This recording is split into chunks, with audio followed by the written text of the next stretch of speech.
If you love Porsche GT3s, subscribe to the Audrain Museum Network. And if you don't, you're a moron.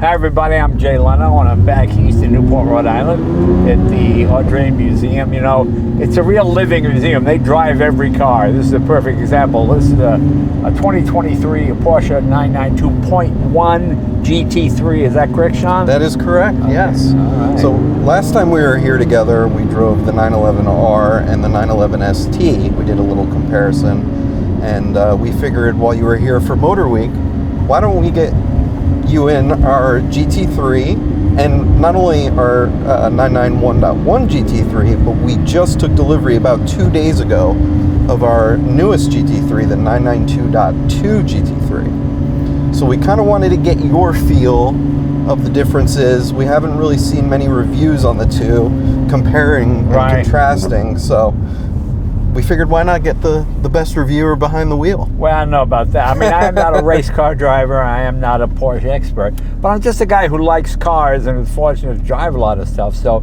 if you want to get the average guy's opinion, I can do that. If you want the real Porsche guys, well, then you got to get, any of the racer guys, But it's great fun. And anytime I get to drive somebody else's car, it's terrific. I've got mostly older Porsches.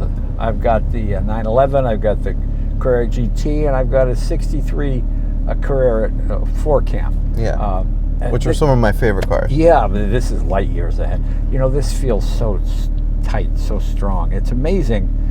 It's just constant refinement. It's just this one is the 992.1, and the new one is 992.2, so it's a minuscule change, but I'm curious to see what the difference is. Yeah, and like you said, the constant refinement, I think Porsche does that best, especially with a lot of the new regulations around the environment, around what they have to do to put out naturally aspirated, performance-focused engines.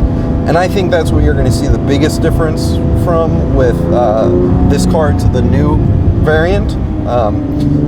They shortened the gears on the new car, added a more performance-oriented cam to kind of make up for that additional regulations they had to do by adding CAD, some more filters. And I think Porsche does it so well, the constant refinement. But like you said, this car, it's hard to imagine cars, especially in the Porsche lineup with the GT cars, how they continue to improve, and they just do it every time.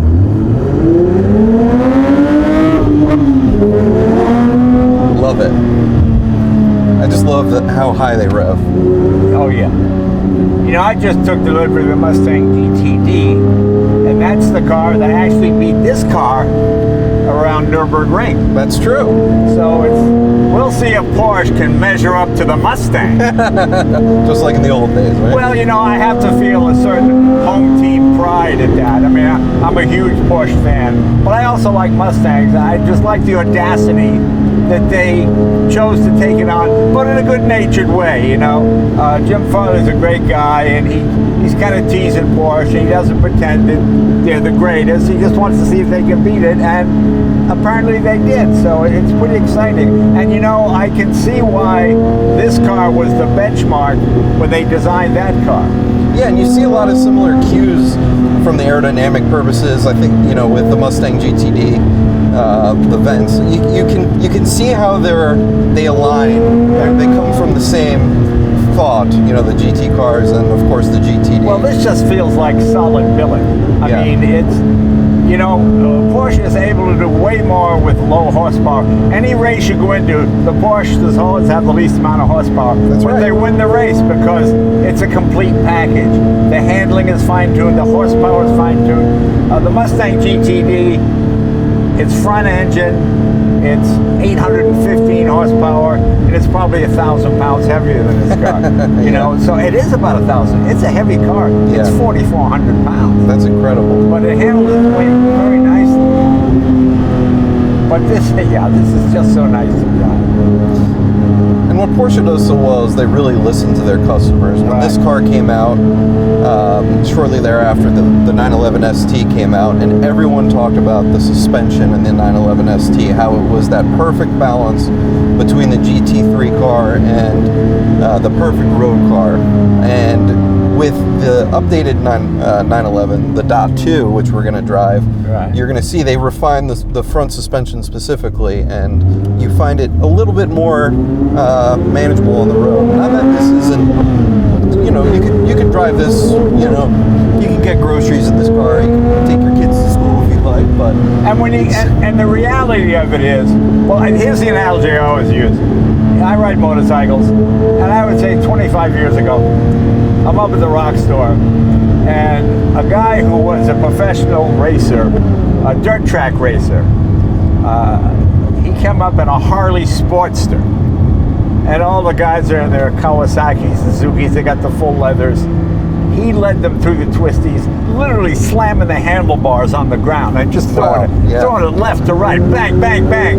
And that Harley with maybe 65 or 70 horsepower, he beat all these other guys. Isn't that incredible? So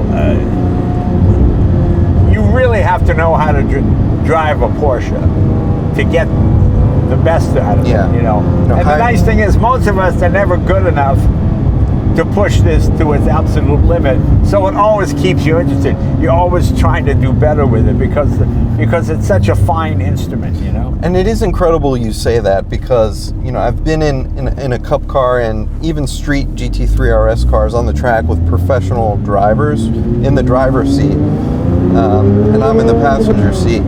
And the amount of trust that these drivers have in the cars is mind-blowing. How late they brake, and how they turn in, and they all say the same thing. Porsche makes a product that they can trust, right? And they trust the car with how aggressive they drive. It's remarkable. I also really enjoy the fact that Porsche gives you the option on the GT3 platform of still having a manual transmission. Yeah, that's and it's a 6-speed. Yeah. And they're one of the only brands that still gives you the PDK. The dual clutch transmission is phenomenal, but you really get the real fun is shifting yourself. Yeah, exactly. I always say all the fun is between 40 and 120. Yes. If you're passing 120, you're going to jail. You're losing your license. They're gonna crush your car. In Australia, that's what they do. So you want to have something where you can enjoy it. It's like getting your golf swing exactly perfect. Same kind of thing. Learning to use a manual is a wonderful thing because it makes you feel like not you're an expert, but you've achieved something. You achieved something that most people can't do.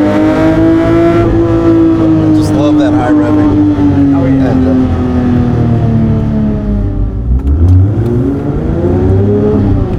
So did you get your Carrera GT before the 4Cam, your 63? Yes. So your Carrera GT was your first Porsche, is that correct? Yeah, that was my first Porsche. What a way to start. And you know, I actually bought the clutch before I bought the car. Is that right? I heard about this 6-inch. Let me see it. So I bought a clutch, and Porsche brought it over to me. We took it apart, and I said, you know, this is pretty cool. Yeah, all right, it's this big. I want to buy the rest of the car, and that's what I did. And you know, everybody complained about that. Oh, the clutch. You know, learn how to drive it properly. Well, also the people who complained have never driven one, right? Right, yeah. And when you drive the Carrera GT, I actually really like it. I like it. You put it in gear, and then you hit the accelerator. You don't slip the clutch. Yeah. Another unique thing about this car is we did what's called a paint to sample plus. Right. So we sent Porsche a color that we really wanted, this green color that was a throwback to a Porsche color from the 50s and 60s, and altered it a little bit, and they decided that it was a great color to move forward with, and they allowed us to name it. So this color is actually called Audrain Green. Oh, and you can order this car. So if you go to a Porsche store and order a Porsche, you can actually order this color, Audrain green, which is pretty cool. Another way Porsche kind of makes you feel good, right? Yeah, you know, the Mustang GT3 had that paint to order, but it's like 50 grand. Oh, yeah. You know, I don't really care. I don't care dark blue or one shade lighter dark blue. Yeah, it really does. This is exactly the feel the Mustang went for. This extremely tight, extremely firm, no flex. It's going to be interesting to see over the next few years as the emissions regulations change and what Porsche is able to do. I think they really put the next car, the car we're going to drive next, to the limit as far as what they can do. Well, you know, I believe engineers and scientists will change the world, will fix the world. Yeah, I mean, I live in LA. When I moved there in the 70s, there are 160 days a year they said don't go outside because of the pollution. Okay, now you have 10 times as many cars.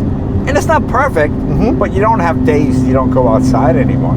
So I think there'll be a solution. With the amount of electric cars coming in, that'll take some of the onus off the gas cars.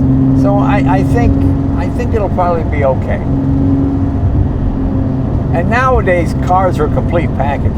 You know, they always called the 60s the golden age of. Well, not really, because all they did was go fast. They didn't stop. They didn't go around corners. You know, insurance companies, people were paying every week. They're paying off claims, and crazy people, you know, brakes burn up and they hit a tree. And I mean, you just drove 250s Ferraris. You know how the brakes on those. Right. Exactly. No, that's a very interesting point, and I think, and I'm like you. I'm hopeful that we're moving toward hybrid systems that are going to keep the combustion engine alive, and I think Porsche will be able to figure out a way to keep a 4-liter naturally aspirated engine. If there's anyone who can, right? Or come pretty close. Yeah.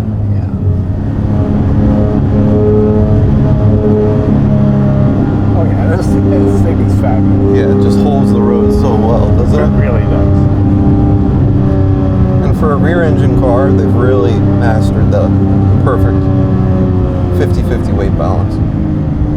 You know, that's what Mustang did with the GT3. They went with a 50-50 weight balance. They have the exact opposite problem that this has. The engine's in the front. The engine's in the back. Rear. Yeah, they won't change. Now, obviously, we're not near a track, so we can't take this car out and make it do what it's supposed to do. Plus, I keep seeing cops on every corner, so we're trying to behave here and do the right thing.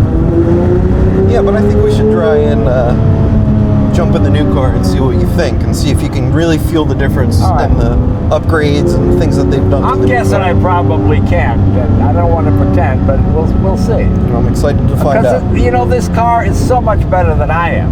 I mean, that's the thing with these modern cars. They're so much better than you. You know, it's like dating an aerobic instructor. You're exhausted. She's going, ready to go again? I go, no, give me a minute. Give me 15 minutes. I'll be right back in. Yeah. I mean, that's what it is. You know, yeah, let's take it back. Let's get you in the dot 2. We'll go from the dot 1 to the dot 2. Yeah. And I'm really looking forward to seeing, I think what you'll notice most is the gearing. Yeah. The shorter gearing. And I'm excited to see what you think.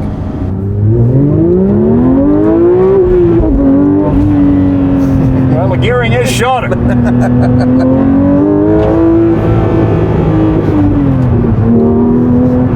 So we're now in the brand new GT3, the dot 2.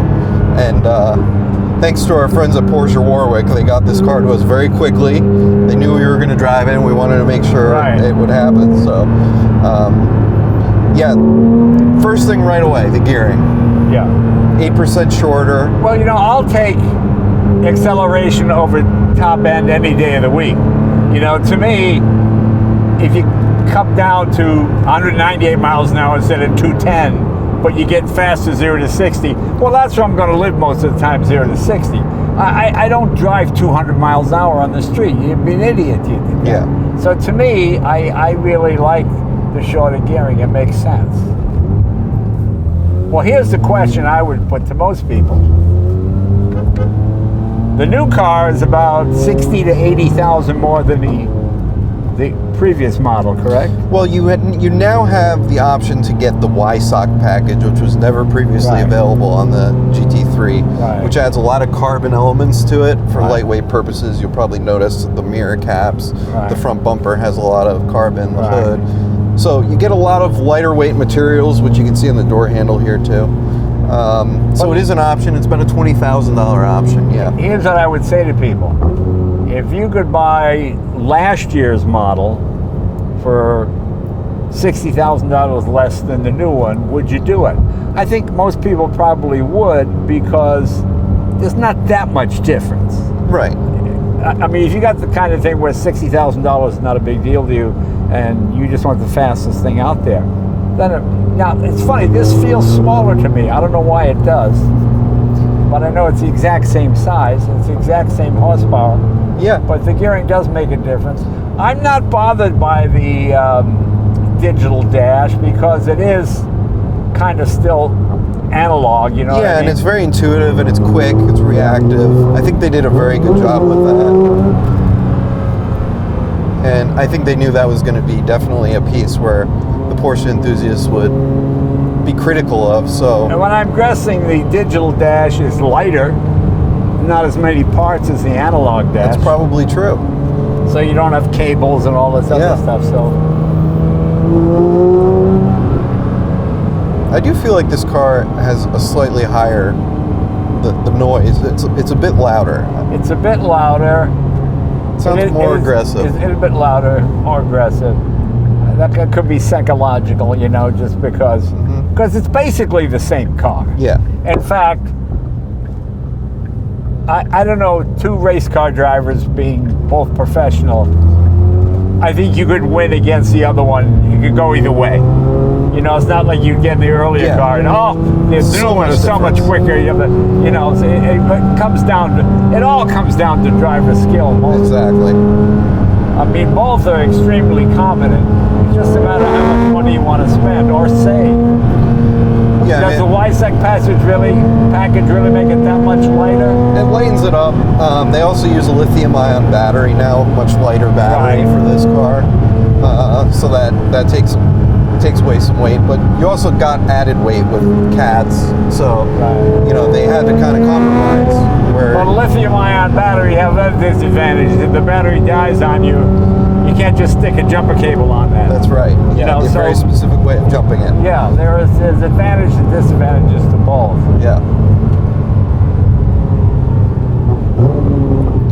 And just even going up that road, I noticed right away, you know, the shorter gearing, the rev differences where you were at in third gear versus the previous car. But I'll always take that. Yeah, me too. I think the shorter gearing, and like I said, the ST got such positive feedback from the shorter gearing. Everybody wanted it, and I think Porsche, this was their answer to that. It's like the Bugatti Veyron. That's a long geared car to go 271 or whatever it is. But who does that? You can't. Not in America, right? And you can't afford the tires to do that. Yeah. Well, they made the special tires, right? They designed tires for that car. I know, but you have to, if the tires are more than like 18 months old, you can't do, you know, just crazy stuff. So, you know, I do like this one better. You like the gearing changes the personality of the car, and with the 6-speed, I'm sure the top speed is pretty close to the same. It is a little louder. I'm curious how much lighter the Weissach package is. What does this car weigh? Do you know? I don't know the exact weight, but they're very similar, the two cars, because again, the compromises with the additional things they had to do for the emissions. They're pretty much the same weight, but I think the Weissach is maybe 100 or 200 pounds of, I think it's that substantial.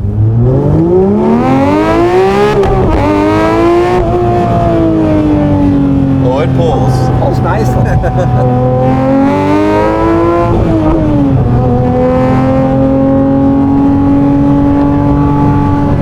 The sound of the Porsche engines. Like, I guess against the GT3 Mustang in Nuremberg, the Porsche would take it in the corners and the Mustang might take it in the straights because it's got 815 horsepower. Right. But it all comes down to driver. Is that geared nicely? You like how it's geared? I do like this. Yeah. I gotta admit, I like this a little bit better. No, I mean the GTD. You like how that's geared? Does it feel? Yeah, it's an 8-speed automatic. Yeah. I wish it was a manual, but and you've got so many. You've got slippery, you got drag strip, you got sport, you got track. I mean, Hyper personalization. Yeah. You can hyper personalize it. Should have bought one of these too. You know, I like the Mustang just for the audacity of it. They're only making 1,000 of them. Mm-hmm. You know, that kind of thing. Mm-hmm. And I like that they challenged Porsche, and they actually beat them, the manual model around the track. Yeah. And I thought that's pretty good. I like how Ford gets a grudge, and they, you know, it's. But you know, it's historically have always done that. It's good natured. Exactly. That's what I mean. They don't put down the other car. They don't go like that piece of crap. You know, the stupid stuff. They have great respect for their rival. I mean, and then they put everything into it, which I love. That's the kind of sportsman I like. Yeah. Well, this is about as unscientific a comparison you can imagine. A 75-year-old comedian testing a $300,000 race car. Not really, but I think it's been great. But I mean, again, I like to consider myself an average guy who can afford this stuff once in a while, and just give my opinion on it. In the real world, this is so incredibly livable. You could drive this anywhere, anytime. It's not a huge, you know, we drove a Diablo the other day, and it was very nice, but it is enormous. It's so long and it's so wide, and you literally have one wheel on the white strip on the curb and the other wheel on the yellow. Yeah. And, you know, you just and you have take to it up roll to get out of it, you know. Yeah. This is the size a sports car should be, rather. And when you put it in comparison, it is a big car compared to the early 911, but when you're driving it, it doesn't feel big. Right. But when you put it next to, and that's what Porsche does so well, you put it next to an early 911, you know, we have a 67S, and the thing looks like a Suburban. I know. But it doesn't feel like it when you drive it. But this is a car you could drive your whole life and never quite tame it, you know? Mm. You could come close. That's a great way to put it. Do you feel much of a difference in the steering? I'd like to say it feels quicker, but I don't think it is. You know, the gearing kind of throws the whole thing, you know. Yeah, it kind of. Yeah, it magnifies everything else. Yeah.